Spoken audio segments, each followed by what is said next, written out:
Hi friends, నేను advocate NVR Lakshmi Rajani alias PSS Devi, AP high court and Kakinada court and Peddapuram court, free legal service for ladies. అయితే నన్ను contact చేయాలనుకుంటే నా number వచ్చేసి 9704491299.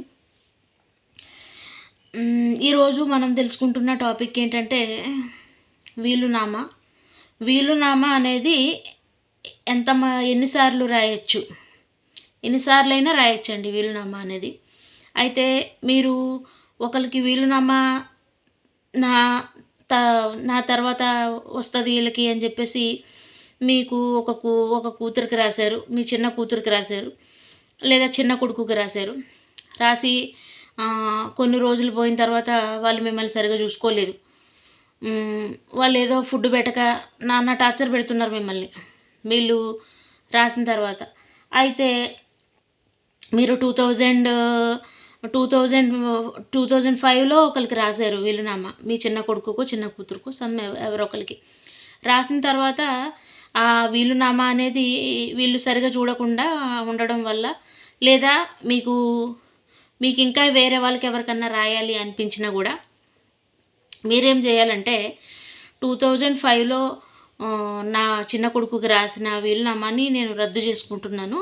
ఇప్పుడు 2007లో నేను నా పెద్ద కొడుకుకి లేదా నా పెద్ద కూతురికి అనేది వీలునామా రాస్తున్నానని చెప్పేసి, నా తదనంతరము లేదా నా ఈ ఆస్తి మీద హక్కుదారులు అని చెప్పేసి రాయాలని చెప్పేసి వాళ్ళది రద్దు చేస్తున్నట్టు, వాళ్ళు రద్దు చేస్తున్న పాయింట్ పెట్టి వీళ్ళకి రాస్తున్నాం అనేది రాయాలి.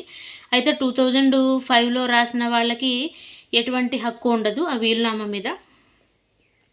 అయితే 2005 తర్వాత 2007 రాసిన వాళ్ళకి ఉంటుంది.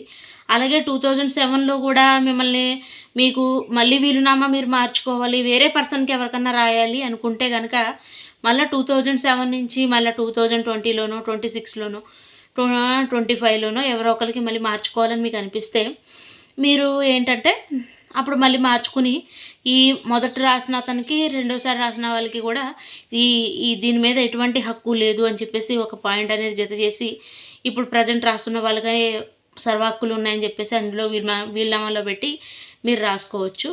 అలాగా అప్పుడు మొదట రాసిన